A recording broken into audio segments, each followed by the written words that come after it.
Okay, now we start scientific method. Science is not only an integrated knowledge of physical and biological phenomenon but also the methodology through which this knowledge is gathered. The process of scientific discoveries is a cyclic process. In science, the facts are gathered through observations and experiments, and then theories or laws are deduced. The scientific method include following: observation, hypothesis, theory, scientific law. अच्छा जी, scientific method का मतलब क्या हुआ? यानी science जो है वो सिर्फ एक ऐसी नॉलेज के ऊपर डिपेंड नहीं करता जो किसी को फिज़िकली या फिर बायोलॉजिकली फेनोमेनन देख के अंदाज़ा लगा के हासिल हो जाए, बल्कि हमें वो नॉलेज जो साइंसदानों ने हमें दी है उन्होंने किस तरह गैदर्ड यानी जमा की है, उसकी मेथडोलॉजी यानी मेथड किया था, वो सब उनको बताना पड़ता है। The process of scientific discovery, जो साइंटिफिक डिस्कवरियाँ इजादात हुई हैं वो एक साइक्लिक प्रोसेस है। ठीक है, अब साइंस में ये फैक्ट यानी ये सच्चाइयाँ जिस तरह जमा हुई हैं कि उनको ऑब्जर्वेशंस कहते हैं। ठीक है, यानी कोई साइंसदान पहले ऑब्ज़र्व करता है कि कोई चीज़ डिफरेंट है या न्यू है या कैसे है, और फिर उसके बाद उसके ऊपर एक्सपेरिमेंट करता है, और फिर उसके लिए वो थ्योरीज पेश करता है, लॉ बताता है, और फिर ये सारे मेथड गैदर्ड होते हैं तो फिर साइंटिफिक मेथड बन जाता है। अच्छा, सबसे पहले हमारे पास इसमें पॉइंट आता है ऑब्जर्वेशन। ऑब्जर्वेशन, आपको पता है वर्ड ऑब्जर्वेशन का मतलब होता है किसी चीज़ को ऑब्ज़र्व करना। ठीक है, किसी बारे में सोचना या उसका अंदाज़ा लगाना। अच्छा, observation are made by the 5 senses of man made equipment are also use for making observation. यानी कि ऑब्जर्वेशन किस तरह 5 सेंसेस, इंसान की जो 5 हिस्से हैं उसको इस्तेमाल करते हुए ऑब्ज़र्व होती है। ठीक है, अच्छा, और मैन के बनाए हुए इक्विपमेंट यानी इंसान ने जो ख़ुद इक्विपमेंट्स बनाए हुए हैं वो भी इसमें इस्तेमाल होते हैं। फॉर एग्ज़ाम्पल, मिसाल के तौर पर microscope is used for observing माइनट objects, यानी कि माइक्रोस्कोप इस्तेमाल होता है जो छोटी छोटी चीज़ों को देखने के लिए इस्तेमाल होता है। थर्मोमीटर, वो भी एक इंसान की ईजाद है, वो यूज़ होता है टेम्परेचर को मेजर करने के लिए। उसके बाद information acquired through careful observation are called facts, यानी ये वो ऑब्जर्वेशन है, वो इन्फॉर्मेशन है जो हमें हासिल होती हैं केयरफुल ऑब्जर्वेशन के बाद, और उसको हम फैक्ट्स कहते हैं। ठीक है, these facts are foundation of scientific knowledge, और ये वाले फैक्ट्स जो हैं वो ही बुनियाद रखते हैं साइंटिफिक नॉलेज की। अच्छा, उसके बाद नेक्स्ट पॉइंट हमारे पास है हाइपोथेसिस। हाइपोथेसिस क्या होता है? The explanation of observation of a particular phenomenon which is still only a trial idea is called hypothesis.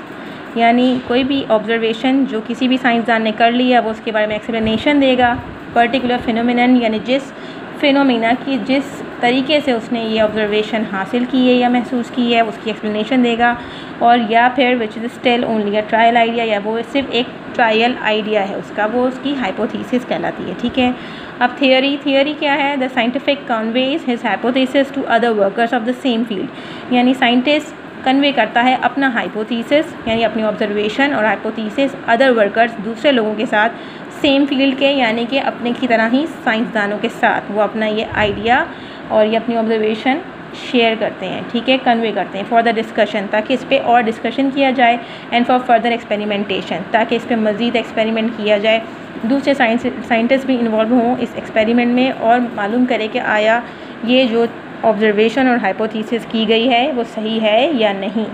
When the hypothesis is supported by a large amount of different types of observation experiment, then it becomes a theory that is scientifically, यानी कि जब उस hypothesis को और observation को जो किसी एक साइंसदान ने दी थी, जब उसने दूसरे साइंसदान के सामने रखी, उन्होंने भी इस पर मज़ीद एक्सपेरिमेंट्स किए और उसको सपोर्ट किया कि हाँ ये जो शख्स है सही कह रहा है, उस पर लार्ज अमाउंट डिफरेंट तरीके के ऑब्जर्वेशन और एक्सपेरिमेंट करके जब वो सपोर्ट करते हैं किसी एक साइंसदान को कि ये बिल्कुल सही कह रहे हैं, हमने भी करके देखा तो ऐसा ही महसूस हुआ, ऐसा ही है, तो फिर वो एक थियोरी बन के सामने आती है जिसको साइंटिफिकली थ्योरी कहते हैं। ठीक है, अच्छा, उसके बाद scientific law, a theory which is tested again and again. अब वो जो थ्योरी पेश की गई है जो किसी एक ने नहीं, एक से ज़्यादा साइंसदानों ने पेश की है, उसको मज़ीद साइंसदान और दूसरे उनसे आगे के लोग टेस्ट करते रहते हैं बार बार, found to fit the facts, कि वो फिट करें फैक्ट्स को, and from which valid predictions, कि उनकी जो प्रेडिक्शंस हैं यानी प्रेडिक्शन यानी अंदाजे हैं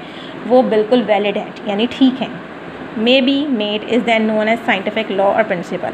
फिर जाके कहीं वो साइंटिफिक लॉ और प्रिंसिपल बन जाता है। यानी हमारे सामने अगर कोई भी चीज़ साइंसदानों ने रखी है, किसी मैटर के बारे में बताया, किसी एटम के बारे में बताया है, तो फिर उसके यानी उन्होंने सिर्फ एक ने नहीं बता दिया, उसके बाद बहुत सारे साइंसदानों ने उसी पे मल्टीपल रिसर्चेस की हैं, ऑब्जर्वेशंस किए हैं, हाइपोथेसिस किए हैं, तब जाके वो एक साइंटिफिक लॉ बना है और हमारी किताबों पे मौजूद है।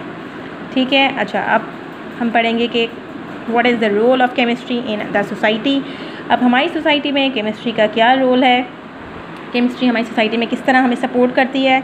ठीक है, अच्छा अब यहाँ पढ़ लेते हैं। Chemistry has great impact on our society, it has important practical applications on society, so we can say human society and chemistry go hand in hand. There are many examples to prove this statement.